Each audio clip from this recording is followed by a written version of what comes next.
don't know that he's going to use this to put in public, but depending on if he does or doesn't, just so you know, I'm hitting the record button, and it may be a show that we share. I don't know what it's destined for, but if that changes the conversation any, it might. But I would still want to keep it a little bit casual and keep some dialogues going. Brett, the question that came to mind for that is, did this take you away from other projects that you were already on? Can you get back to them? Is there an impact on this? And is it like just an ADD priorities thing, or you know, go tell me where you're at with that. So it is taking me away from some of the projects, meaning, you know, so I do have active songs that I'm mixing, tweaking, whatnot, changing the sound in the studio, changes the way I can hear that, changes the way all of that, all the work I've put into it gets interpreted by me now. With that said, a lot of the mixes that I've got that still haven't hit, things like a song called Deja Vu, which is pretty metal. It is sounding really, really good. So, you know, there's, yes, it's taking me away from projects, but it might have needed to. Additionally, some of the projects that I've got right now are hitting at a good time for this. So one of the projects that I've got is with my niece. I've approved a couple preliminary storyboards for 2 more videos. I started the financing on that. So animation is starting there. So you're keeping it in stride. I mean, even though your reorg takes some priority minute to minute during a day, you still got some attention to spend on the other things. And that is kind of where I would like, I think Ivan and Diana both have some probably depth of insight to share on it. But I feel my attention being drawn. Like I get the sensation of a roiling miasma of burning intrigue and interest out at the periphery. I don't remember exactly what project it was, but I know there's a thing I was really into, and most of it's important, and most of it is probably on the calendar and probably in my task list of actual steps. But right now I'm playing guitar, and I'm probably going to do that for the next 4 hours, and now it's, you know, 6 hours, but I got some parts down, and you know, that sensation of not being on top of the next thing and the things that are dependent on me doing them at a time so that they meet deadlines and stuff. So the next tasks feels a little bit out of control a lot of the time, most of the time, if I'm honest. And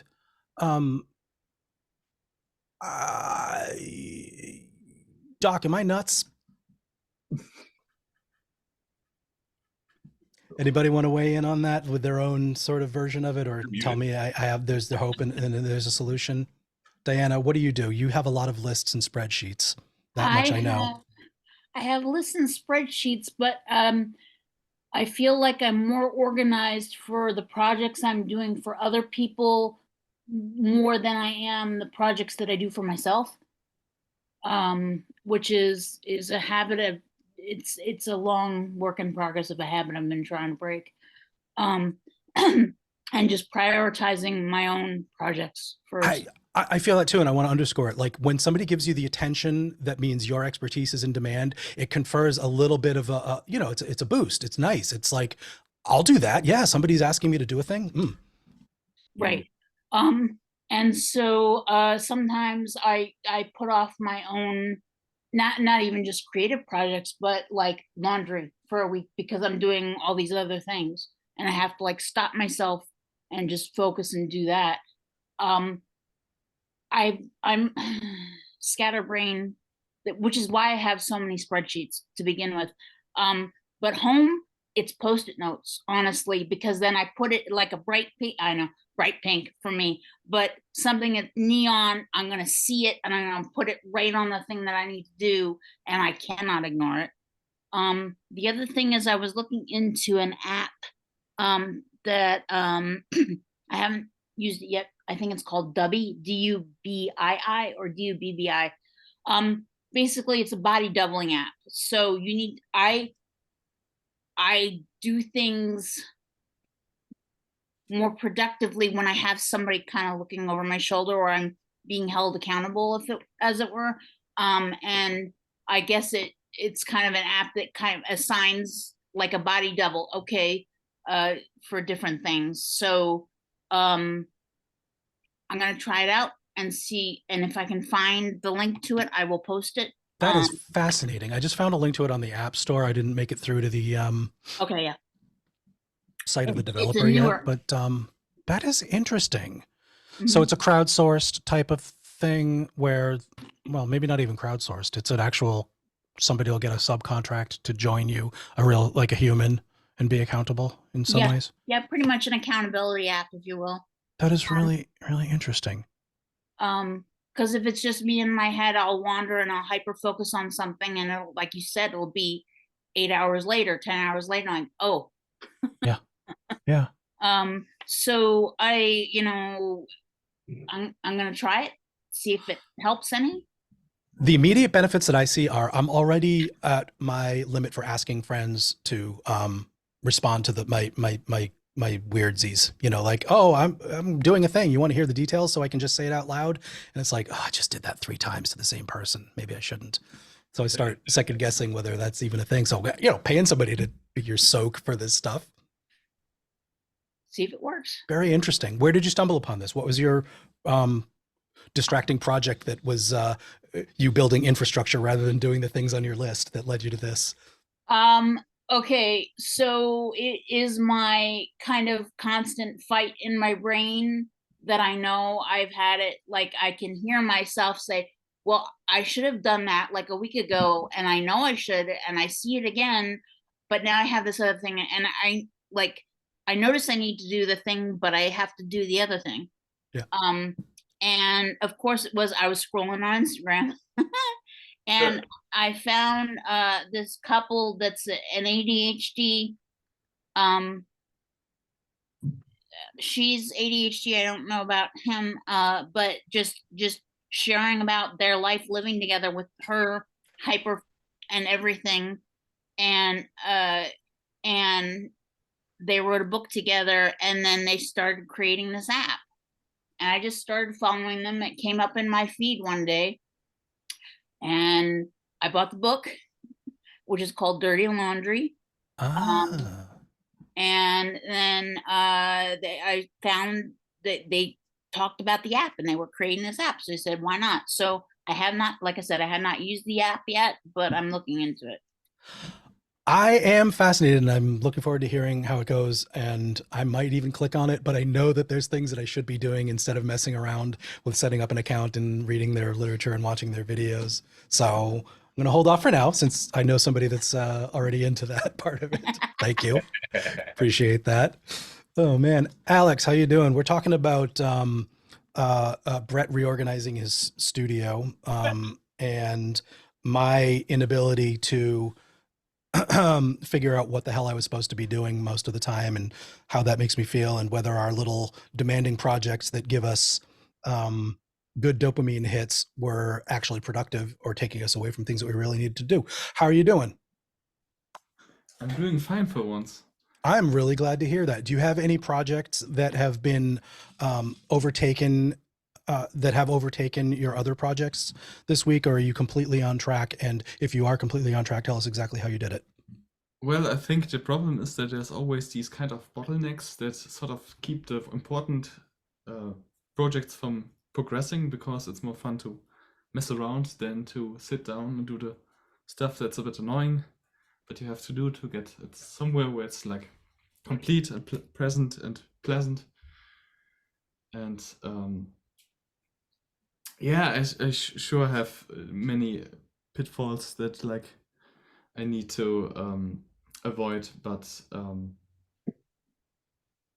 Are you on track this week with your projects? This week, I don't even know what time period we're really talking about right now. maybe musically not so much, but other than that, pretty much.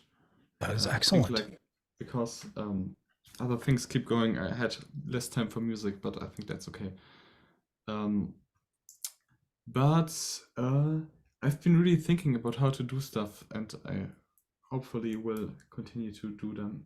Sorry, if Specific that- to let's say, like, I'm interested in ways of thinking about doing stuff like that is sort of meta contextual and second order thinking in a lot of ways. But let me introduce another. Everybody can jump back in, of course, on the basic topic of distraction and stuff. But my little focus right now has been kind of what cadence to change tasks at, and whether people are successful by dedicating full days because that's where their attention goes to certain styles of projects, or whether they look at a full week as a good time to commit to certain things. And some people have successfully broken up their days into mornings are for this, afternoons are for this, evenings are for this. I think I see that a lot on YouTube creators, have their whole days mapped out in that way. And since we're still with you, Alex, does that come into like a conscious decision for you at all, or are you just getting by on things as they present themselves more? I think the thing that works best for me is to have like a solid plan and an idea what needs to be done. So if I'm not sure what I have to do, then I just get lost in the details. But if I have like a big project sheet where it's like, okay, these are the lyrics, maybe they fall short in this line or in this line, maybe I need to fix that. Then okay, I have like these synthesizer presets already programmed that I want to use. So these are the banks where they're at. And maybe like stuff like, okay, the mix needs some polishing or something, or it needs to be, there is another person involved, so I need to maybe get back at them. So I think like having a solid plan is the best remedy against getting off track, at least for me. I think that having a solid plan that's written down and you can refer to is very similar to having somebody come in and ask you to do something. It's got a real similar, like, changes your focus. When you can look at your list and trust it and it's in one place kind of, and you can say, oh yeah, that is the next thing that I need to do because it raises to prominence because of some reason. It gives you that same sort of feeling of accountability and responsibility. But are you operating on more of a changing course during the day schedule with this type of list? So my mind is like a freight train in the way that it's really hard to get going and really hard to break, get to stop. Yes. So for me, it's best to dedicate a whole day or maybe a weekend to something. But unfortunately, like life apart from that is not really well suited for that. So it's always a compromise. I think that we're a lot alike in that way. And I was wondering, is there anybody here right now that doesn't find, that they have sort of a plowing through it kind of feeling when you get into something? No, everybody's kind of on that same. And I wonder if that's related with being a person who likes to make things and into, creative pursuits, and that there's a common, other little piece of psychology that goes along with that, or personality. I mean, that's where I was talking about with the just being able to jam in the studio and whatnot. It's part of that now is plowing through the technology. What piece is going to get me another piece to produce this environment I want? The work into the actual physical environment. And then comes all the work that once I start this ball rolling. What is that going to result in? I know it's going to be countless hours of editing. Yeah. I would like to, just for purely selfish reasons, go one by one and talk about specifically how we divide up day, week, month. And Brett, do you, if you do, and if you don't, then that's like the same value of an answer. But can we start with you, like tools and also how it's divided up, if it is? Poorly. I don't have a very good concept of time. With that, it's also very weird. It's like, okay, I don't remember birthdays. I have no idea generally what day of the week it is. Don't care. Even there's just no drive. But at the same time, I can put things in order very, very well, and I can tell you about how long it's going to take. That kind of project management is an expertise thing. It's a practice, and the things that you've done a lot throughout over a period of years, you get really good at estimating and adding that 30% and then doubling it to get the actual outcome and cost. The for project management. You know, when you talk about like professionally or whatever, having been all the way to president, I'm going to tell you, I prefer engineer. Give me a boss, you know, screw it. Someone else who is better at that than I am. Nuts and bolts, not people. Yeah, I mean, so when it comes to the studio and when it comes to music, part of that is breaking away from that environment. And so I'm very much, it takes what it takes. Yeah. I'm Yeah, finally happy with it when it's done. I think that I'm happy is one of the best tests, you know, measures. If you can look at that what you think you need to do and what you did and come up with I'm happy, then it doesn't matter what the system is so much. Aaron, oh, sorry, go ahead, Brett, please continue. Yeah, if I make progress on any project, you know, then, you know, progress is its own reward. Yeah.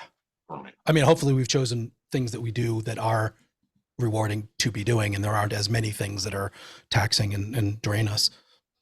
Aaron, I wanted to ask you the same kind of question about, as somebody who has, you know, you have a public production schedule of some sort, I believe. I don't know if I've recognized what the period is, but how do you break up your creative production and output in days and weeks? A lot of it's just taking time when I could get it lately. It's like I used to have it charted out to where I'd have a bunch of Post-it notes on my fridge, or I'd have a binder, you know, full of a bunch of, you know, what looks like a ransom note, scratches and scrawls and whatever else. But it'd be the forwardmost page, or the thing I talked about earlier about like Google Drive, about being like 1_ this is the folder, you know, and those 1s and 2s and everything like float to the top of, you know what I mean, like a like precedence. So it's weird. I don't know. Part of it's like a blend, tactile stuff.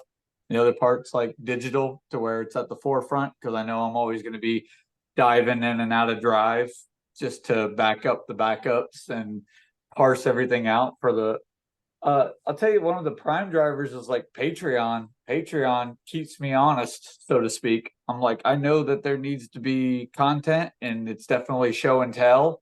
So I need to do more showing than telling. But lately a prime driver has just been a reward thing, because I'm moving across town and I still have like a lot of like apartment noise and stuff, you know?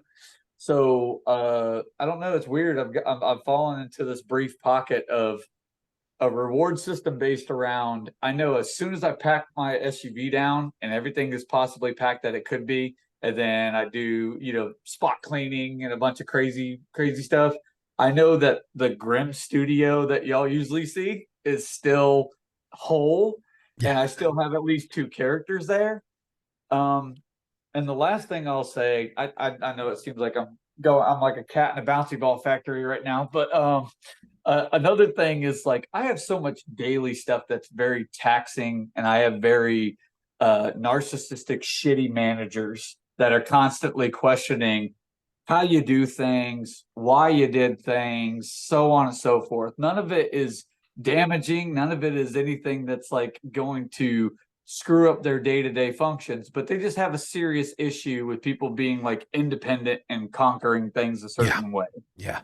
So if I were to circle that all around, when I get my free time and I get my chance to get all the daily chores done and pack this down and clean that and whatever else, and I get, you know, back into the mode of the things that I have listed on my Google Drive or my reminders or a folded up note in my pocket, then it's fucking game on. I know I'm going to have a blast, because there's not a single person in my way questioning, you know, A, B, or C. And then, like y'all said before, it kind of goes into freight train mode. I'm like, full send. I'm going to film a shitload of topics with Hack, and then I'm going to film even more with Jack, and then, you know, carry on smartly. Do you keep a long-term like backlog of tasks for, you know, costume design and character development and writing and stuff, or do you mostly focus on doing it on the fly? Daily, weekly, monthly? A lot of it lately has been on the fly, but I literally have an entire binder of backlog from when I was in a university, and I had already accomplished everything that I needed to do work wise, and then you'd get to these downbeats where people are blathering or it's a topic that's not particularly interesting. So it's like, okay, I'll keep an ear out for that. But in the meantime, I'm jamming and I'm writing a shitload of, poetry or wicked stories or stuff for Grimm or character designs. And a lot of it doesn't, I don't know, if I were to impart any wisdom on anybody, you don't have to have the full idea all the time, So true. just So good. literally etch one sentence, and leave a question mark on it, I mean, for instance, like just what I was writing today, I was like, could I do a portable generator and a fog machine and bring it to a park so I could film outside, vice neighbor You know noise what?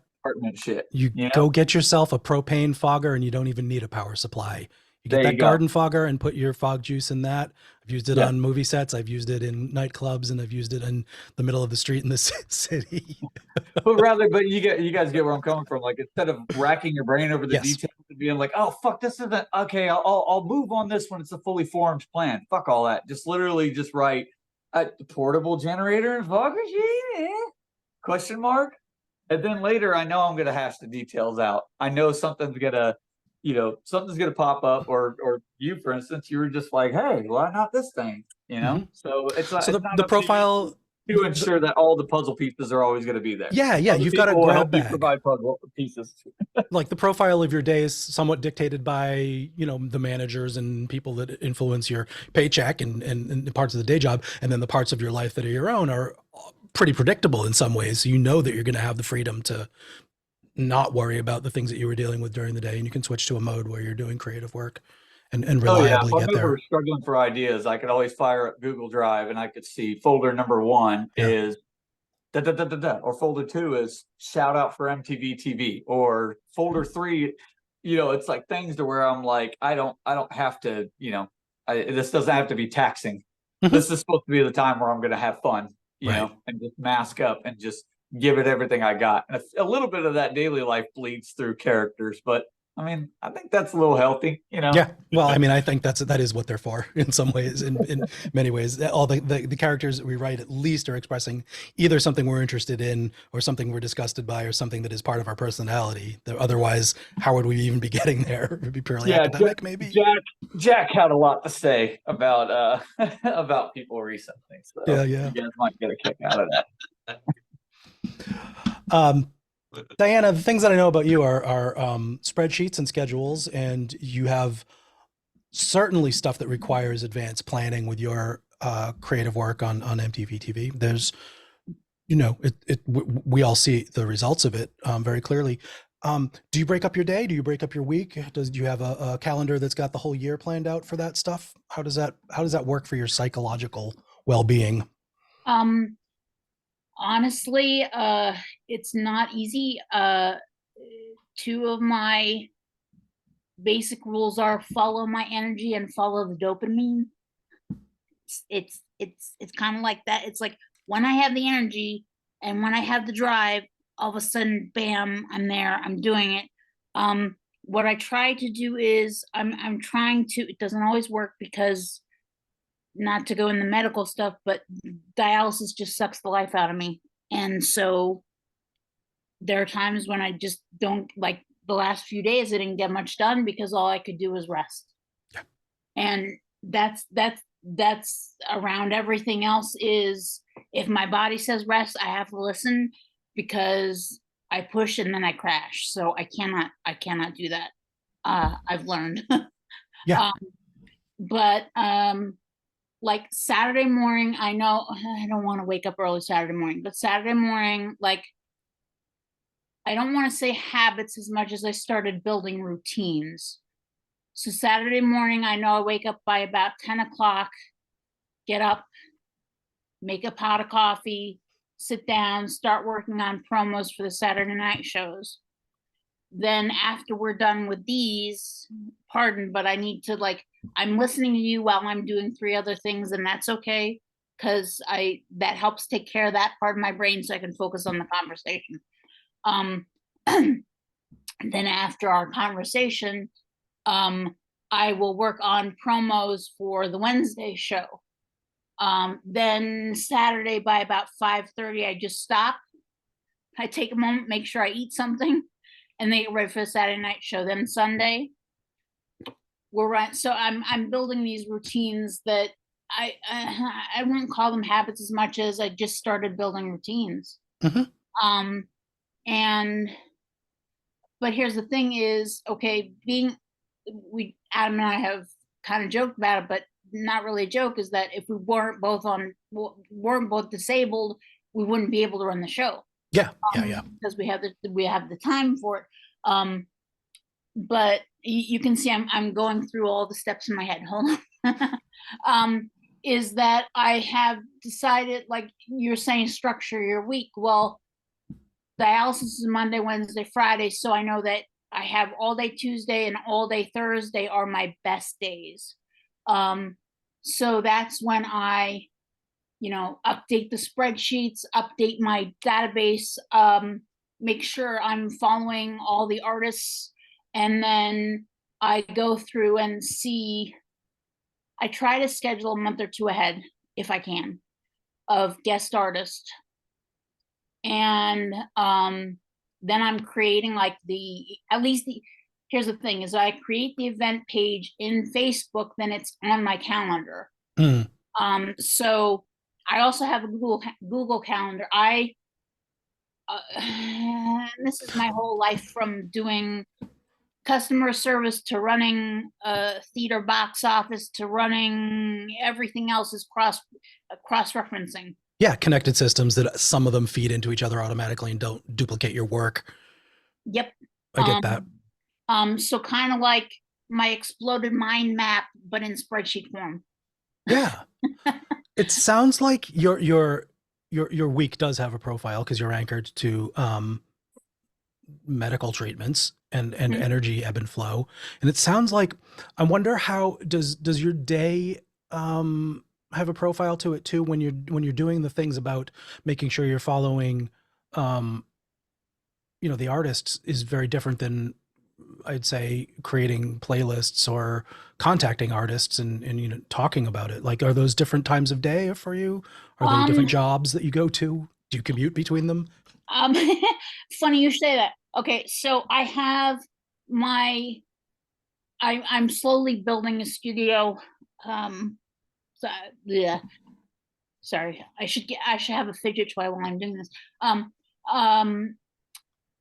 Like I have, when I'm in recording mode or in Saturday night mode, I'm in my quote unquote studio space, which is my desk with a green screen in front of it with the lights and all of that.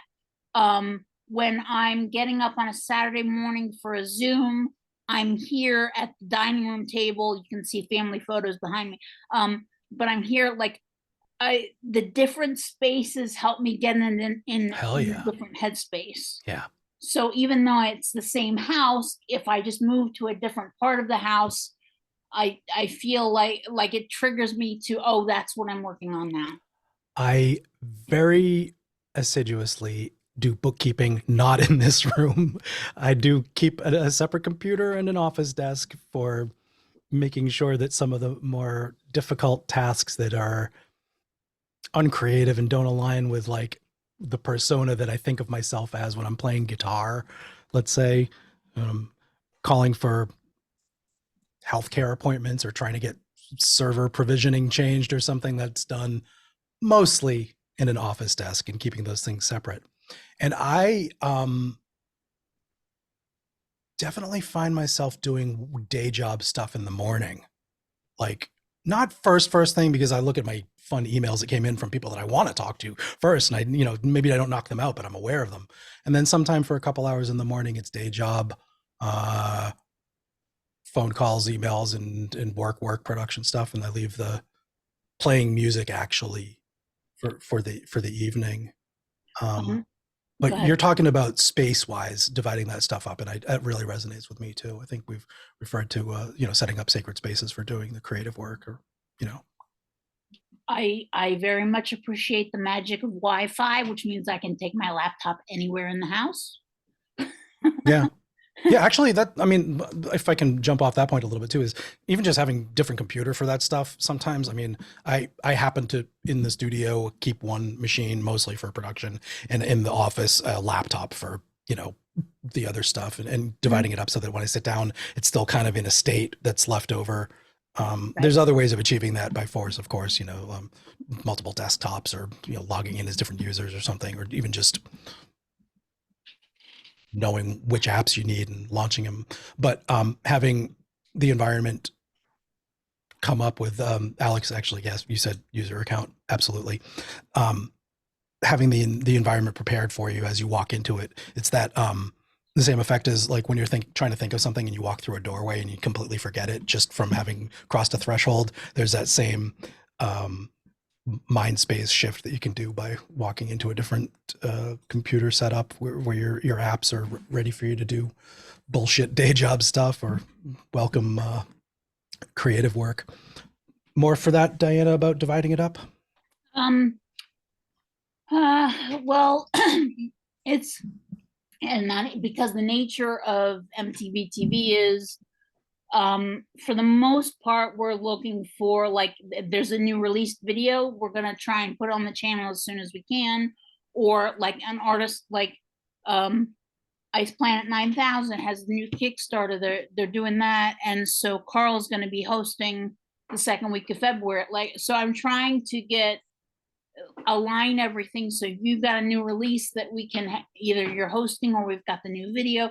So sometimes it's a matter of, I see, oh, the new video is up on YouTube, so then I have to go digging and find the email, and then all of a sudden I find another video that's similar, and so I end up going down a rabbit hole because it's like I'm finding that, oh, and this is new, and this is new, and this is new, and so sometimes it's a matter of, I was just scrolling, like I said, at 2 a.m, and all of a sudden I see something on Sounds and Shadows. I'm like, I should contact them. And so it's not always structured. Yeah, being able to grab those things is definitely part of the pleasure of being your own boss and not having working for somebody. And also, I think it fits in with knowing when deadlines are, how far out they are, and how many tasks you're gonna have to do. Prepare artwork, send it off to a manufacturer, get it back, account for errors and stuff like that. How many of those things are sort of between you and tasks? Kind finding ways to let that change the profile of your month, and then of your week, and then of your day, when you know that morning is for this, so I'm not doing those, but there are 4 things that I have to do. It's gonna, take away from going outside. I've heard people do that sometimes. I don't know. It's weird. But I think one of the biggest things I need to schedule is remembering to eat. Mhm. Because I will work on a project and like you look up and it's 8 hours later. I'm like, oh. Yeah. Meals are on my schedule. I have it in a separate calendar, so it's not always on there, because like wake up, sleep, and eat, and which part of my day it's supposed to be, are not helpful amounts of detail to have in trying to figure out what to do right now. But I keep them in a separate calendar, and then some of my views of that calendar show when lunchtime is, when dinner time is, and it makes it so there's something I can always glance at to reorient myself to the 18-ish hours that I have available to do those things. And I also want to add, I spent good 20 years without a rooted circadian or somewhat. I mean, I think a lot of us we've talked about this, where this the personal rhythm, the circadian thing is maybe 25 hours or 26 hours, and it makes it very easy to stay up too late and float around. And I for a long time couldn't reliably know what time of day diurnally I was aligned with my circadian rhythms. They were just out of phase. Sometimes I'd be getting up at 9 p.m., which is the worst time to wake up. Sometimes I'd be getting up at 9 a.m. and that was fine. Sometimes I was getting up at noon, and the only people that I could impress were in West Coast because they thought I was, getting up on time. But being able to know that I'm and predict that during the course of a month and a year that I'm probably going to be awake in the morning has been extremely helpful. I don't know, there aren't a lot of other people that I've run into that have that weird cycling schedule, but there are a few, and those who have fixed that, I highly encourage trying at least if you think you can't do it. I just basically went to a doctor. He said stop drinking coffee, in the second part of the day, and don't take naps. And I did both of those things, and basically with his encouragement and those two techniques, and maybe the blast of sunlight in the morning for a few minutes if I can find intense light, that talking about the profile of a day anchored me, talking about the profile of a week anchored me, because daily I'm going to be doing the same thing. And also for the outlook of being able to trust that a month from now I can say, yeah, I'll probably be there in the afternoon. I'll be awake, was a big, huge benefit, huge change in how able I felt to commit to those things. And this is only a few years old for me, being good at sleep. So I haven't yet formed all the new habits that are attendant to trusting my schedule in that way, but I'm getting there. And that's part of why I'm asking these questions, again, selfishly and for personal reasons. And it's been one of the burdens that I've been able to let go of, certainly. Ivan, you're working with contractors, and I think you are also working in a band context, probably have some scheduling with other humans and stuff. And I don't actually know if you're anchored to working a paycheck kind of scheduled job also, but what do you do to operate in the world on a schedule that seems to go about 24 and point change hours?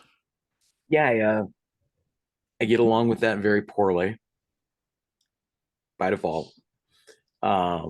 Working the day job, you do tech, you realize that like you get pulled in every direction at once. And so like I've gotten very decent, not good, decent at half of my day will be spent solving new problems that have popped up because they're new and usually they need to be dealt with now, not later. And then the other half of the day is, I can focus and dedicate on whatever the big project is, because there's going to be a big overarching project going on, and then like the stuff that crops up along the way. It's, you can't have to split between them. When I was working at Midway, I would, it was a 90 to 120 minute drive to work in the morning. Whoa, that's a commitment. I loved my job, but I hated the idea of paying to live in Chicago. Mm-hmm. I had like the best of both worlds. Milwaukee is dirt cheap and Chicago pays well.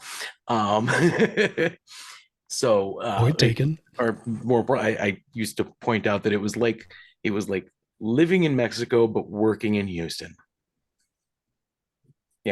People can understand that. This was very much like that. But on the way to work in the morning, I was always super excited to get to work because it was going to be a great day. It was always going to be a great day, and it always was a great day. And on the way in, I would meticulously plan how that day was going to go, and it was going to be beautiful, and it would be awesome, and I was going to get all of these things done, and it was going to be great. By about 10 a.m., everything that I thought that I was going to do that day was now just tossed out the window and replaced with whatever the new priority had become, because the video game industry, I wasn't the only neurodivergent person in the room. Go figure, really. Yeah, in video games and computer stuff. They brought in a manager for us who wasn't neurodivergent, and he was horrible. He was in the wrong world. Yeah, it's like everything around him didn't make sense, and he was not the brightest bulb in the chandelier to begin with, and it just became really obvious to like everybody in every department. Like tools and tech wouldn't even invite him to meetings after a while because they just didn't want him sitting at the end of the table having like the ability to like throw a wrench into the works while drooling at the same time. I'm not nice to him. The but like, where I'm at now, like, we get tickets inbound of, oh, fix this, or oh, look at that, or holy crap, what's going on with this? And I'll just spend a part of the day just trying to get them closed if I remember to go look at it, because if I start hyper focusing on some component of the big project, it will take everything away, like game over. But usually that works out well because it is a obnoxiously long-term project. I mean, I've been on the same project for 2 years and we have not quite released yet. I mean, that happens. I don't know if it's scope creep or just, the mythical month, but we're kind of almost inventing stuff. So, like, it's hard. So like during the day there's that, and then for the music, like, okay, there's different phases of songwriting. There's the creative phase, which that will happen when it happens, and when it happens, everything else needs to get the fuck out of the way, because now it's time for that to happen. Sure, yeah. But then when you're like getting to like mixing and mastering and releasing and doing all the other stuff around releasing, like that kind of needs to live with a, not necessarily a schedule, but like the order that the things need to take place. You get that order right and it will move pretty smoothly. Or at least for me it does. And then construction's kind of the same thing up on the third floor. Like, you don't do construction out of order. It's really hard to build a wall if you don't have the nails and 2x4s. Yeah, and you can't put up drywall anyway if you don't have the framing done. You don't put the roof on until the walls are there. You don't close up the wall until you've actually pulled the Romex. Yeah, everything is very like in order dependent, which is great, because like as long as I've got the order right, like I don't spend a lot of time worrying too much about the timing or the scheduling, because as long as I get to it, as long as I can devote time to it, I just stick to the order it needs to be done in, and it gets done. And that's a freedom from deadlines that you've given yourself, it sounds like. Yeah, where I had given myself, and I'm kind of biting myself in the ass on that. I mean, like, I've been wanting to get third floor done for a couple of years now. Early in pandemic, it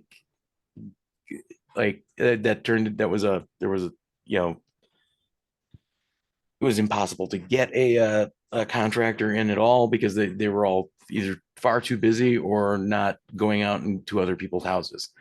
And then materials became a problem because there were shortages of freaking everything. I mean, there were shortages of paint. Also the prices got, and now they're still 3x priced right now. The good news is the prices are way lower than they were a year ago. So like the fact that I couldn't get it done last summer or 2 summers ago is almost a good thing, because it's going to save me money. And as long as I stick to doing things in the right order, like third floor is going to get done. And double bonus, I have like more motivation now to complete or to get moved in up there than I have had in a long time. So I'm feeling good about like getting that first big step done, just getting the damn utilities up there. Because once they're up there, then I can start ordering 2x4s, and like then it turns into a material handling problem. And material handling, plus ADHD, that turns into overwhelmedness awfully damn fast, because like, we're not talking about a couple of 2x4s, we're talking about a couple hundred 2x4s that need to get there's logistics, and then where to stage them, and then how to get them up the stairwell if they're too long to fit. Things like that. Turns into a whole thing. And you gotta do the sawing downstairs sometimes. Get the 8-foot sections down to 6 or whatever you're actually doing. It sounds like a lot of, so far nobody's talked about yes, I have a calendar for my year. I know exactly what the project deadline is. That's some vigorous head shaking going on. It wouldn't even make sense. Yeah, definitely. Alex, where are you at with that? I think if I would plan to this degree, I would spend more time planning than actually making music. Uh-huh. That's Because what I'm talking there's about. so Yes, exactly. Many things that have like the sway how it goes, that if I plan like this far out, the plan is going to be obsolete maybe in 2 weeks or so, because I didn't realize this thing to plan the whole thing new. And so I think it's like you should have some flexibility in your planning. It should be like there's this Wallace and Gromit film where Everything's gone I think wrong the with the dog is trousers. called Wallace. Nee, Gromit. No, Yeah. Gromit is like on a train and is laying the tracks before him. Yeah. And I feel like a good plan needs to have some of that, maybe not this close, but maybe a bit far out. Yeah. I mean, this is a piece of friction that I'm up against right now, where I have a pretty good outline of what the year looks like for album promotion. You know, like I know which the singles are going to be that I'm going to promote as such, and I know most of what I need to do for each of them, and I'm affording enough time to do those things and put them on a schedule that maybe works to do something in the world, like to actually make it worth doing, because it stimulates algorithms and gets attention and puts it in the right places, which that stuff's a little bit like so outside of the normal process of creativity. It's creative work and it takes creative thought and it takes collaborative effort, but it also seems to require a bunch of stuff on the calendar really far out, which, you know, none of us, I think, really relish. We already stated as such quite clearly. That's difficult. And I do understand why, you know, in the big industry with a capital I, there are separate, you know, you hire PR and you hire marketing and you hire management and you hire business management, you hire lawyers. You know, they all get their cut of the thing, and hopefully you move a lot of units to make that happen and collaborate. And I think that it's I don't know if that's ambition or if it's some sort of like real self-interest or you know, inflated self-worth that makes people make that leap and decide that it's time to hire a team or that they're good at gathering a team. But there's something to it. And, you know, I'm not uninterested in, I think I've heard Carl say it, and I think we all share the sentiment that we want people to hear our music when we make music, and we want people to see our shows when we make shows. We want people to be entertained by our videos when we make videos. Like, otherwise we could just do them and not release them, and that's certainly a thing, but it's a different thing. And the fact that you know, I'm right now stuck in a phase of trying to divide up my day, my week, my month, and this year relative to things that don't come naturally and I've put off doing and drag my feet doing, and don't necessarily feel as rewarding as putting down a good riff. Which last night I was working on a collaborative project. The tracks are there, I'm jamming on it, and then within an hour of noodling, I got a thing that sounded good, and I made the thing, and I recorded the thing, and I emailed the person that I made a thing, and it felt good. And that's immediate. And making a plan for, thank you, yes, we all should feel this way once a day if possible. Very, very different than maybe an escalator or treadmill of public adoration and response, where, yeah, okay, my numbers are going this way, my numbers are going that way, I reached this many people, I lost that many people. That stuff ebbs and flows, and I don't think the rewards stick as much. But it's an interesting thing that I you know, pushing for asking about our outlooks for long term is a way of integrating that things. Aaron, what are you thinking about? I was gonna say, like, too, especially with the project, it's like if you're so close to the project, but you don't really have somebody as a sounding board, sometimes that gets complicated. Oh yeah. Or literally just feeling like if you just take a big step back and go, okay, creative creative drive and all that, all well and good. But if I were to look at it as, you know, the average connoisseur or the customer, it's like, does this track, does this make sense? It's like the idea has legs. It's like, but you know, it's like, where's the finer like detail? And you can't choose when inspiration is going to strike. It's just going to happen, you know? So that's why it's like, I'm always either have my notepad on me or I'm, you know, riffing, or some of it's just hands-on experience. Like I went to a convention and I was like, oh, I got all these things. All the things are amazing and it's going to be really cool. But the idea of like making a digital price list was very taxing. Oof. I was like, I don't like this at all. Plus I thought it looks too clean and it's like, this is supposed to be a horror convention, for fuck's sake. So like I literally on the day I was like, let me etch out a price list. So I literally did that, you know, in Sharpie with scratching and scrawling. But then I was like, oh, but then nobody's gonna get like what the candles are and whether or not that makes sense. And there's a whole theme and there's like a mythos behind it. So sometimes you need the customer brain or the business brain, like y'all said, different room, different everything, to where it's like, okay, cool, yeah, project, full send, fuck yeah. But then you have to be like, now, artist person, Yeah. we have to break this down and see if this actually makes sense.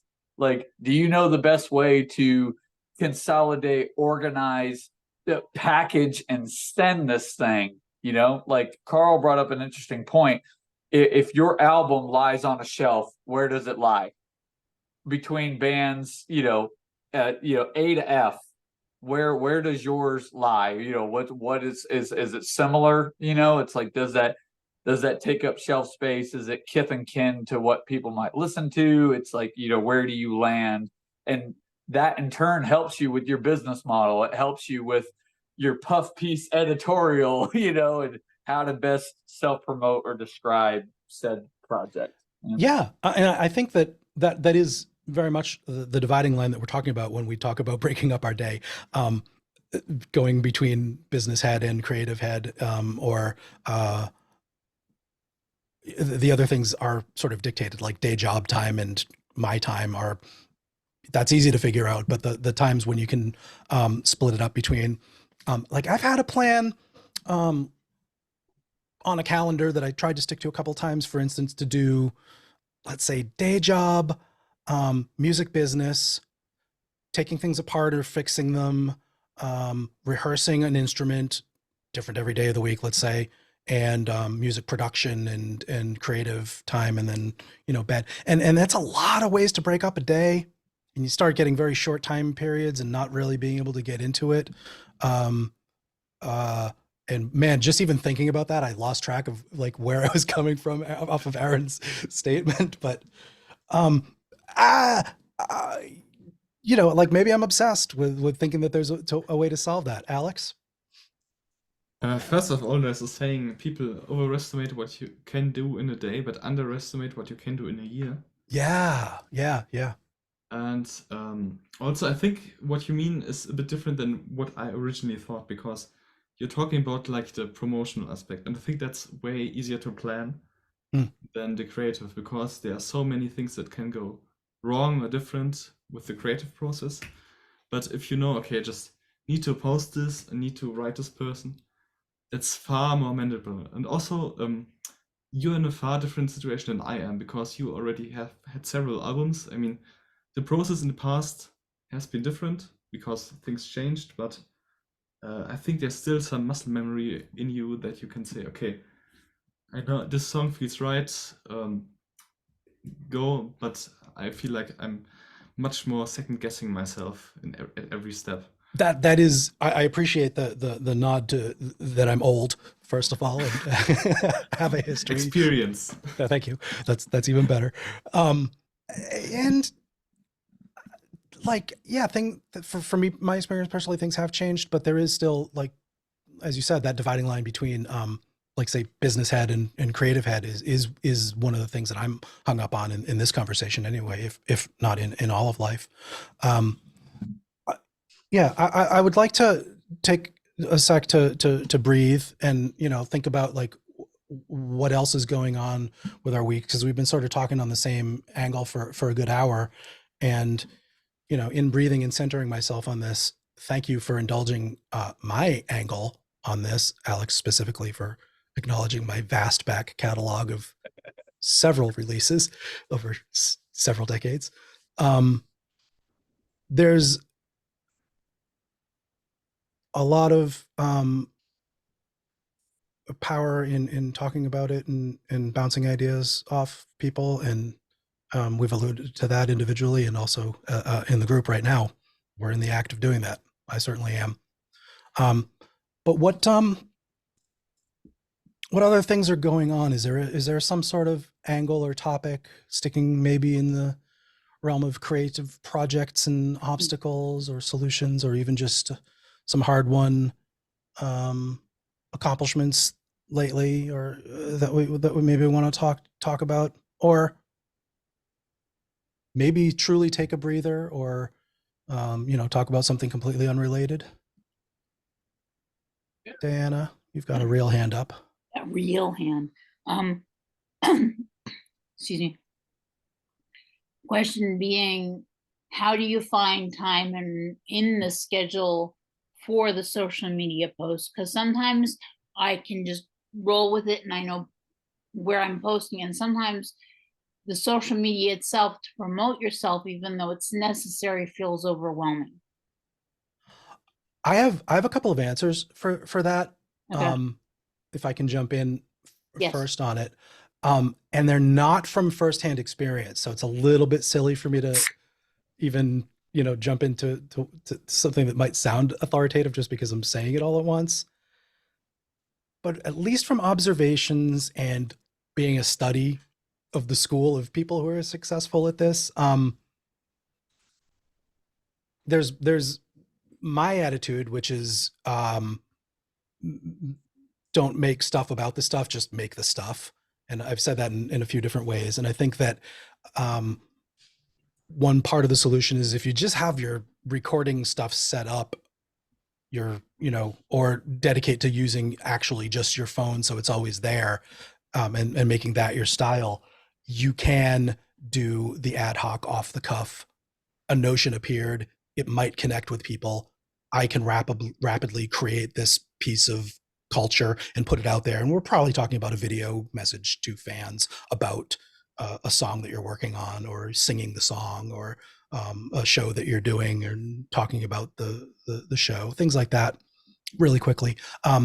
I've not succeeded in becoming a person that does either of those things, but I've seen that numbers and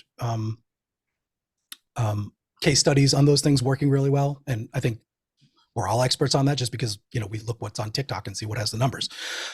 The second way of approaching it that I'm thinking is more related to the business creative dichotomy is that you do schedule time to produce media, and you bring 3 costumes, you go to 3 locations, and you shoot a lip sync of a thing that you already made.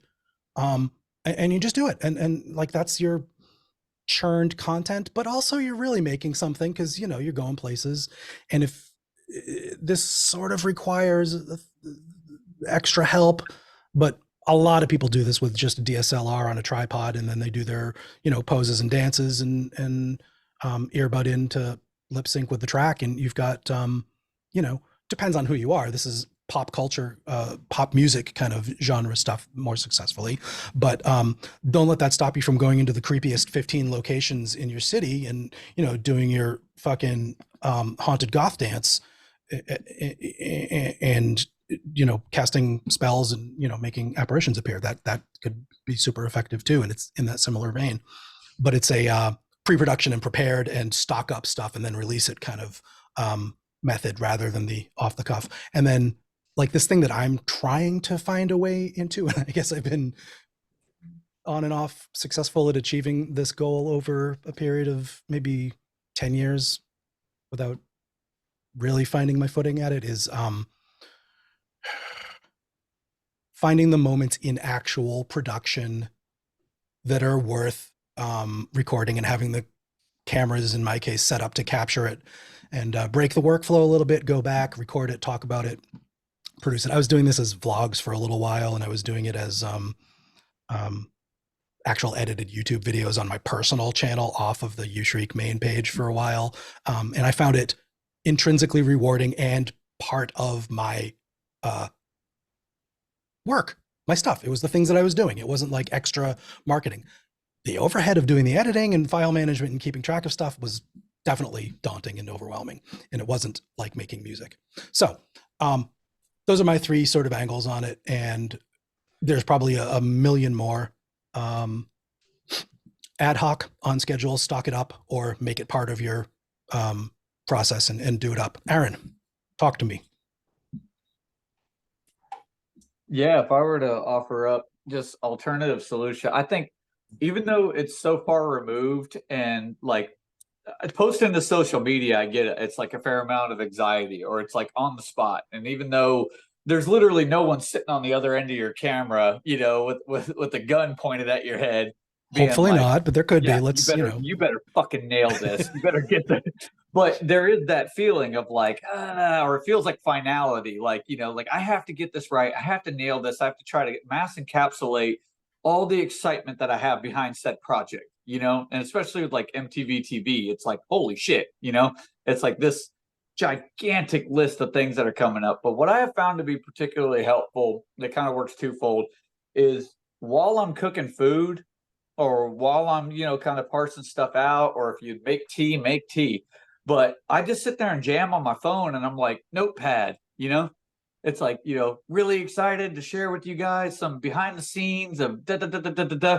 There's so much, like, it's in the negative side of like, it doesn't even track on the scale of anxiety. You know, like if you had a graph going, like it wouldn't even be on the graph. It wouldn't even start, because the point is I could parse it out on a notepad, you know, or you could just hit record on your phone, you know, and just talk, you know what I mean? Just a video deal, but you're not looking at the camera, and you just literally got the mic piece up, and you're like, you know, really excited to unveil this, that, and the third, or stay tuned for the next episode of XY, and then you can clean up your notes, you know, but you're doing something that's going to take care of yourself. You know, you're going to get food, you're going to get, you know, whatever, you know, can make you happy, you know, type deal. And plus you're taking care of your food needs, or it's a process thing. Yeah. You're making tea, but the zero sum of that equation is I'm just jamming on my notepad. I would throw down all the shit that I would be genuinely excited to share with a friend of mine if they were kind of removed from the project, or not as, you know, I think that's an excellent model. Yeah, and it's just kind of like catching up with a friend, catching up with a relative, but just jam it out on your notepad, and then knowing later, oh, I could plug in a URL. I could do this, I could do X and Y, but for now, it's just, you know, that instead of being like, I just loaded up Facebook, holy shit, what am I going to say? Mm-hmm. So I think that factoring in the anxiety test is a huge component of it that I neglected to even think about when I was rattling off my versions of it. And I think that test is a good guidance toward which of these ways of doing it is the one for you. Maybe introducing a little bit of anxious, you know, apprehension in your life is fine. You can push through it and learn new things, but for sustainability and making it part of your own thing, is that check yourself, like, where are you, you know, are you making yourself miserable just thinking about it? And is that what's keeping you from getting at it? Alex, talk to me about your angle on that.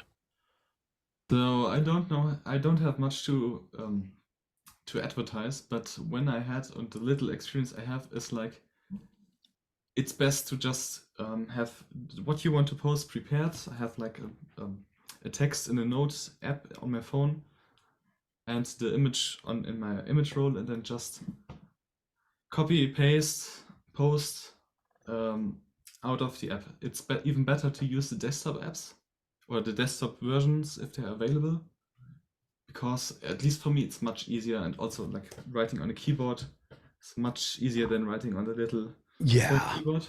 Yeah. If you can't do that, or maybe sometimes social media has like a penalty if you use the API. It sucks, but it is the way it is. You can connect a Bluetooth keyboard to your phone, so writing is much easier. No kidding. I had not, you know, as you were saying it, it was dawning on me that like that would be such a good solution. I have the same obstacle as you. Thumb typing works. I'm fast at it, whatever. It's fine. Autocomplete gets you through it, but it is not the same feeling and sentiment and expression like of writing as using a physical keyboard, whatever reason. I don't know. It's where I come from. The number of years I've spent expressing that way. So what you're saying rings really true. I usually, in the cases where there's not just a penalty for using the APIs from the web browser version of like Instagram, but there's also feature lack of features. Like there's things that it just doesn't have. There's stickers that you can't use and URLs that you can't overlay. So you have to go back to the phone app, which I don't feel as native using for whatever reason. Just it feels a little bit like an obstacle or friction, I would say. Just throwing it in a text document and typing it there, and then using the shared clipboard to copy it from the computer to paste on the phone app has got me through it. But I like your addition of just sticking the damn Bluetooth keyboard on the phone and having one paired with it. I don't have one currently paired with mine. I will remedy that. Accept USB-C. Say again, Brett, please. Most of them will also accept USB-C. Yeah, that lightning plug to USB conversion for some of us, but yeah. I have some more. Yeah, please. So some social media. I just got excited and I wanted to talk while you were talking, so go ahead, please. Some social media also lets you schedule posts. So, example, Tumblr does that really well, but also Twitter, I think, or X now. Unfortunately, that's going down the drain, but yeah, that's what it is. I try to spend as little time as possible on social media if I try to be efficient, or like if I have a goal. I for the remix for Julius, I just bulk prepared every post. It was like one text document. It was like I have like this app that syncs from the desktop computer to the phone. So I wrote every social media post in this thing and then just copied and pasted it into the individual apps. Like, okay, this is the Tumblr version, this is the Instagram version, this is the TikTok version with all the hashtags already in it. Yeah, and that was my strategy. And I think that worked quite well. And I also exported different versions directly in one go for the different social medias as video files if I had like a video post I wanted to prepare into then. Oh, right. I did that with like a cloud app. Like I think I did it with iCloud, but you can use Google Drive or whatever. Yeah. And that was my process. And I think if I would do it again, I would do it the same. And I think that worked surprisingly well. That sounds super effective and efficient, and like it aligns with your sensibilities about how you use your hardware and also the apps. I mean, that makes sense. Can I ask a little bit of an aside? But did you do any checking up on the efficacy of the hashtags and how they were? And did you do any selection or use any tools to decide which hashtags, or was I that? tried that, but I feel I'm really bad at it. So that's like my weak spot. And sometimes I think what they say is you shouldn't use the hashtags that are most accurate, but the hashtags you think the audience you're aiming for will most likely use. Even though sometimes it's a bit spammy if you use something that's not at all related, so I try to avoid that. But yeah, in general, you should use the hashtags not what it is, but what you want, what you think the people who use these hashtags will like your music or your product or whatever. I'm really curious about how that sort of a mind trick and second guessing and third guessing kind of thing. But I'm also interested in actually testing these things at some point. I know this is just another layer of, now I don't have time to play guitar. I don't have time to make synth patches anymore because I'm now the marketing department also. But it is interesting to know that at least if you use one of the ad platforms on this thing, if not just using hashtags in your normal posts, and also having a business style account on your music project makes sense because they give you some tools. You can at least go and look at how the things performed and if it was worth it, and if I don't know how much detail you actually get when it's not a paid for campaign, but you do get some, and you can gauge a little bit of which approach worked best, and then change up your process a little bit to accommodate that.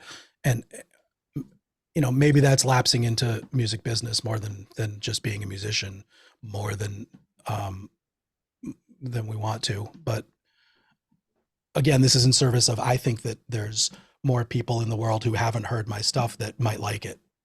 That's really the formula. That's the whole formula. Like, I think that might be worth doing some of this work, some of this a little bit objectionable process stuff to see what's effective. And ultimately, not just that I think there's people that want to hear it, but I want to make less work of next time I do this, make it be more efficient and effective. Yeah.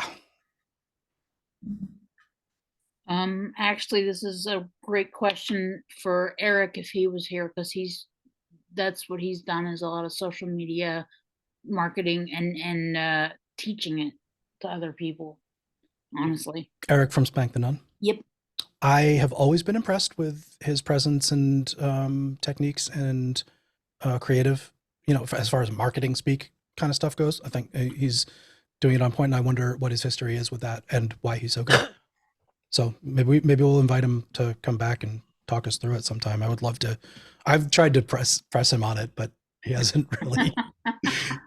It's like, yeah, we just make good music, and people love us. Do you have any insight on that, actually, Diana? Like, while you're at it, or just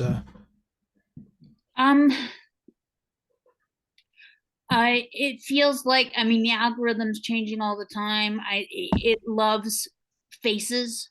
So of course, any of the promotions, if I can get someone's face in there, whether it be a caricature or an actual photo, a face is always good. But like, it's changing as to whether it wants a reel or a story, or like sometimes it feels overwhelming. And the thing is, like, I can plan and I know like the host for the week, but at the same time, I don't know the set list until the week of, because I'm waiting for the last minute to get in the most recent music video submissions. So I have a main post that I can say, and featuring, like, it's the picture of the host, but in the body of the post, I'm saying, and these are the artists that are involved. And then later, when I have all the promos, then I can make another post that has everybody's pictures in it. Mm-hmm. But just to that helped me just to get started, was okay, I'm going to have one main photo of, here's the host, and by the way, these are the artists involved, and then later add in all the photos of everybody else. And that helped me like just get started. Yeah. Having a framework and a process in mind as you approach the thing, rather than totally freeform, in so many ways gets you over the hump. That that sounds like it's ripe for some A/B split market testing, but again, this is territory that now we're talking about paid marketing and possibly hiring help to do it, rather than just going for it. But we do get the numbers on engagement of people who clicked on stuff and people who looked at things, and what the reach was. Alex, to you in a second, but one of the things that comes to mind is I'm on the outlook of thinking that there's people who haven't heard my stuff that I think might like it. That very simple tenet is that saying the same things to the same people doesn't push past that reach, and deciding on what Alex was saying about what hashtags are sort of aspirational rather than personally inspirational, to pull in some people from outside the fold, but are likely to appreciate it. That's a whole other kind of science, but I think it might be important this year for me anyway. I don't know. It's crazy. Alex, what are you thinking? So I don't know if it's true, but I've heard if you advertise wrong, you can actually make your prevalence in the algorithm worse, because you're sort of diluting your speciality, because like these social media networks work like probably like I think the computer science data structure is like a graph. Yeah. Where like there are different connections between each accounts, and if maybe people like Skinny Puppy, they're also likely to like Angelspit or something like that. And if you advertise too broadly and too general of an audience listens to your music, then they don't know which kind of person they should show you the music because they're likely to enjoy it. So I don't know if it's true, but it makes a lot of sense. So that's something I learned. Also, a different tip I've heard is that if you want to be successful as someone who is like remembered, you should think of your appearance in a way that it's easy to maybe make to go out on Halloween as you. So you're characteristic enough that people immediately know, it's that person. And to have like this something special about you that people can remember. Yeah, I think that's super Madonna, Bowie, Marilyn Manson. We've seen a lot of people like really own that and, you know, play theatrically with it, and it is icon forming and super effective. Lady Gaga probably comes to mind, and lots of lead singers of bands. Even I'm thinking the head of 66 Sputnik said it perfectly. I can teach somebody how to play a guitar. I can't teach somebody how to be a rock star. Be a rock star. Yeah. That's so if sort of like heady and ethereal. It's not something you can really nail down to a process. But we're also talking about a population level decision. It's not like you as an individual get to change something about yourself and become a rock star, although it does happen. We're talking about looking at the entire world, and we're selectively, as fans of the music, finding people who are iconic, and we can elevate to that recognizable distillation that both of you are talking about. Alex, one of the things that comes to mind about the algorithmic damage and poisoning is in the case of I think it's been observed and talked about possibly most, at least in my experience, is when you are buying onto playlists for Spotify and paying people for spots, you can very easily ruin your band affinities by getting on a garbage playlist with bands that are not similar to you, and algorithmically associated with them very much dilutes the possibility of then your small indie band affinities with actual qualities that you resemble and would be appealing to fans.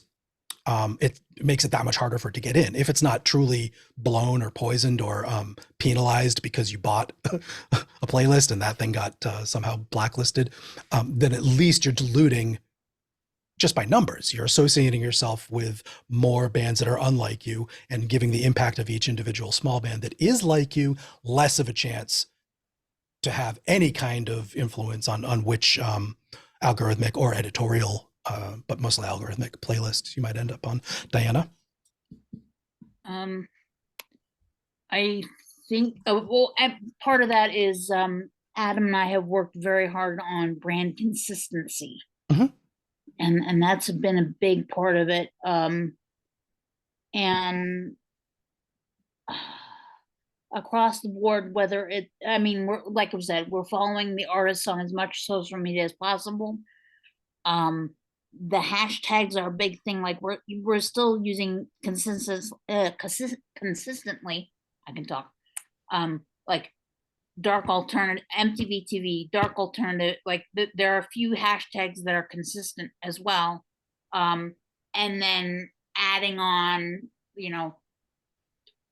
whatever, the hashtag for the band that's hosting, the hashtag for, new, hashtag for, like you said before, not only what's going to get attention, but what you think that your audience might be looking for.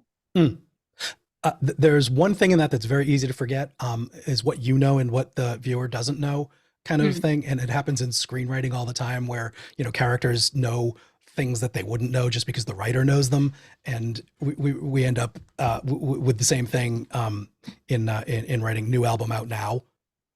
That does nothing for somebody who hasn't heard the music. I mean, the image might do something, and if it happens to say the genre, but you really want to put, and I just I saw a couple successful implementations of this. Talk about what the stuff is, whether it's new or not. Maybe that's important, but really that it's screaming retrobilly, dark wave, disco funk is much more important.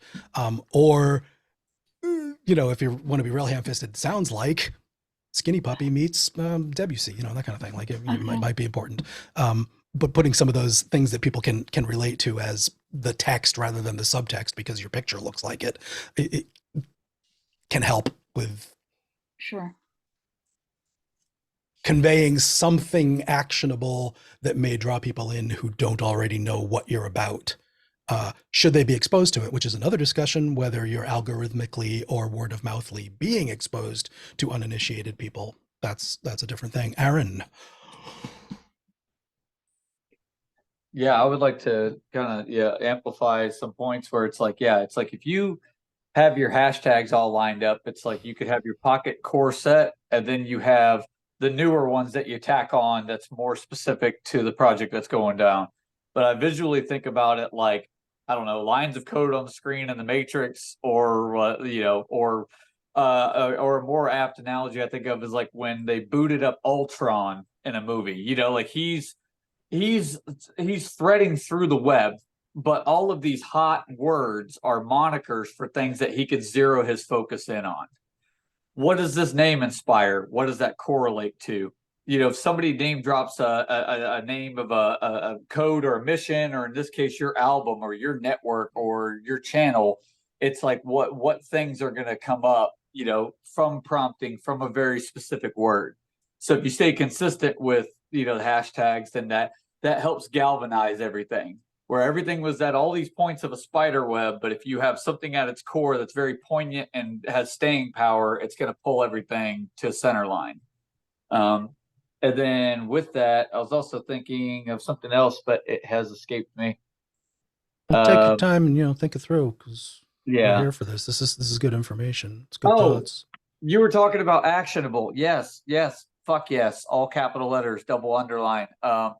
It seems like something that's baked in, to where people will be like, well, of course, if they enjoy this music, then they're gonna, but that's not always inherently true, or people got so much stuff going on to where they're like, yeah, new thing, I just listened to a new album or checked out the new stream, or I did, watch Spooky Spins and I did all the things, that was cool, dopamine hit. Then they disappear. Yeah. But if you put a call to action on the screen, and it could be even something like "Be kind, please rewind." It'd be something to the effect of, please watch again, share with your friends, like, comment, subscribe. Seems kind of cringy, but if that's not your style, then just put it on the thing. Put it as your screensaver. It's like, comment, share, subscribe, Patreon, all the things. That is the call to action. It's like you need a call to action, even if it seems baked in, and even if it just seems like you are in an echo chamber. It's like you can't be sitting there being like, well, I don't know, I'm not yielding results, when you're not actively amplifying your broadcast signal. I don't know if it's everyone's dream to just be like, I'm showing up, look at me, money, amplified, acceptance in the general population and adoration. I'm here. What? Oh, I have to ask. I have to tell you what to do. But that's like marketing 101. If you're bothering to be a public person and not just like hanging out with friends, putting the thing that you expect to get out of the thing is sometimes part of the thing. And what I found too is, if you're ever hung up on it, it's, the onus is not on you, to worry about whether or not you feel like you're bothering people, quote unquote. Yeah. I think a lot of people are like, oh, fuck, I posted like 3 times this week. Oh, well, that's on said viewership, said base, said everything. They could dial in or dial down their notifications, their bubbles, their widgets, their alerts, all the fixins. It's not on you to feel guilty about trying to promote your art or other people's art in your tribe, in your circle. I think that's totally fair to say. And I also believe most of the times you pick up your phone, out of the 436 pickups per hour that we have registered with our devices, you're getting fed an algorithmic version of the thing. You're not going to take the extra tap that it takes to get your friends only feed of anything, because that's left for like twice an hour. The other 432 times an hour, so you're still up against that. You may think that you're posting a lot, and it may appear to most people that you are not there. Like you're just not showing up. Especially, I left trying to deal with Facebook because that's the way it developed, where they were just trying to get in the middle of take money so that we'll put you in people's feeds thing. And I just thought maybe I could be a little bit of disincentive to make the world go that way, but that was foolhardy. The numbers that you think are, because you're looking at it all the time, every time you post, you see it all the time. The numbers that everybody else sees might not be nearly the number of posts that you did. So you've got a little bit of respite, or, you can feel a little bit more relaxed that you're not bothering people just because of that algorithmically. Ivan, talk to that. Like, we're creatives, like the, good thing about being a creative is you have to always be kind of a starter. You go out and do things without being told to do them. Uh-huh. And we think that is extremely normal because we're very surrounded by that and do that without thinking about it. Like and that will even that dovetails nicely with like ADHD problems too, like strangely enough. Yeah. But yeah. Either the bulk of everybody else, they don't do things until they're told to do them. I think that this is like the second difference between people who like to make stuff and people who don't, kind of features. And that's a good distinction. I've managed groups of people like professionally, like as my job. And I noticed that, I had employees that they're great, but you had to keep telling them what to do. Yeah. To keep moving them forward. Whereas I had other employees that like I could give them the big picture of what we want to accomplish, and they would go out and find things to do to accomplish right that. And so I hope you fired them and told them to go launch their own creative career and enjoy their bliss. You're too good for this world. Go. Funnily enough, when that organization ended, they did exactly that. Yeah, you recognize it. I'm always super pleased and happy, and like everybody did well, but they did super well. Right. And so when you're advertising or making social media posts, like we look at that call to action is kind of cringy, because don't tell me what to do, I'll do my thing. Whereas like other like our viewers, tell them what to do and they'll go do it because now they've been told to. One of the interesting things that you just brought to mind, before we go to you, Alex, that when you have a label, you've got a shield from that. When the label hires the marketing agency, or your management did, and it just looks like it's a label, that message comes from the voice of authority. Else. It's like you see a full page ad with a buy it now, it sounds like this, under a thing that says, Motown. It's like, I don't know why I chose Motown. It comes from some buffer. There's a distance between the artists, certainly. And I think the same thing is, I used to get prompted to when you're up there singing, at some point you got to tell them there's t-shirts in the back for merch. And I was like, I fucking picture James Brown doing that. It's because he doesn't have to. Yeah, he's got, definitely a team at the venue handling the merch, and it's a different thing. There's a distance between it, but doing that as the artist definitely comes off as, now it's my personal message, and I am mixing my marketing with my brand. It's an interesting distancing feature that we don't have the luxury of. Alex, what are you thinking? I feel it has gotten much harder to get people's ears on things, because I remember first putting my little audio experiments on MySpace, and I just got plays by just putting the link into my YouTube bio, putting the link into my instant messenger fields, status, whatever, and people just kept listening, and some left like nice comments. And now, like, I did the 2 remixes, and it's so hard to get people to listen to them. Yeah. I I think don't know if it's just because there's so much stuff out there right now, but it's like it's a difference. yeah, you're right. It is, and there's more people. We're talking music. I mean, that's our topic here for some strange reason. Why would that be? That there is more music being made. That's kind of. I think that's irrefutable. I think there's just more music being made. It is easier to make what sounds like a full production. And that means a lot to some people, that it's not just a person with ukulele, although that skyrocketed too, or person with drum machine and omnichord, like that's got its place.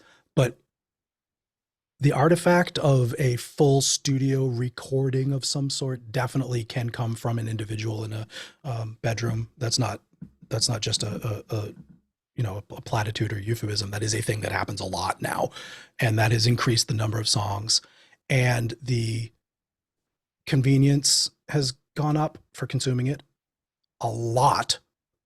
It was challenging to get on MySpace. If you were a 40-year-old in 2000 and whatever, like, you're not going to get exposed to that, or Makeout Club or something, like, you're not going to, like, what, how would you even, you ask your kid to show you it? So that entire range of older and younger coming in, and everybody being quite familiar and native to very, very, very convenient ways of being inundated with a lot of music, which is increasing just because it's been around, and the whole catalogs are getting dumped into the sources. So I don't think it's an illusion. I think it's actually true that it is gatekeepers of algorithmic nature coming in to make it harder for more people to do it. And I don't think necessarily that's a criticism. It might be, because you definitely, let me just say it this way. I wish people were more encouraged to open up a music app that's not even connected to anything and just has their collection in it, and they can go and buy things and put it in. I think that would be great. Even if it's all from subscription fee. It's, I think that's super. It's your own curation. It's your own proud collection of personal things. And I think it fosters an intimacy that is not fostered by having everything available all at once and not stored in your own catalog. But it's a different discussion too. But that algorithm that intercedes on Spotify specifically, let's say, to present music, is doing some of what the job of a SSL console costing $500,000 did, in 1960, 78 through 2000, where it wasn't really practical to do a big studio sounding recording by yourself.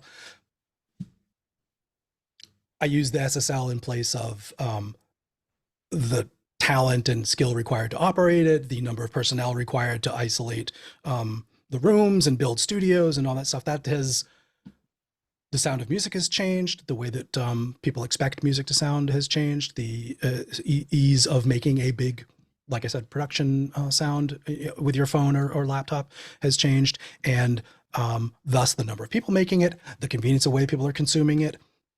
Algorithms get in the way in the same way that some of the limiting factors used to, making it so that there were only 10 rock stars a year in days gone by. I think it's a very true thing. And I don't think I'm covering all of the ways of what you're observing, but just from my perspective, the things that I've thought about, that's kind of the way I see it. Does that sort of square with what you were getting at? It's a interesting thing. I mean, I interned at recording studios as part of my thing, when I was coming up. So I definitely cut tape and thought that you needed to go into a studio to do this stuff. So I was right at the tail end of that. And then that was like, completely just vaporized there. I don't get the feeling that I would do much better or different if I had to go to a studio to do things. I think different, yes, better, not necessarily. Ivan. Hey, let's not forget right now, there's a unique opportunity, especially for folks like us. All of the most popular music on the planet just got yanked off TikTok. Yes. And it's leaving a gaping hole, or more importantly, a power vacuum.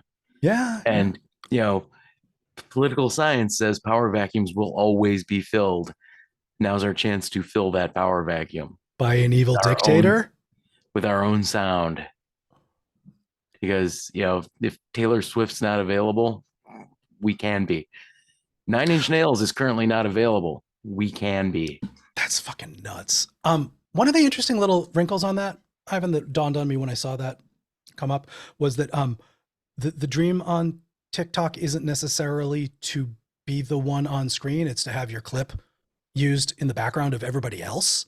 Yeah, or you're saying, yeah. Yeah. And Yeah, that is and the whole we're that you're talking available for about. that. So like go for it. Make sure that your distributor delivers to DSPs with the clip selection available for TikTok. Mine doesn't. And I'm a little bit like, just all of a sudden I care about that when I never exactly did. But there is a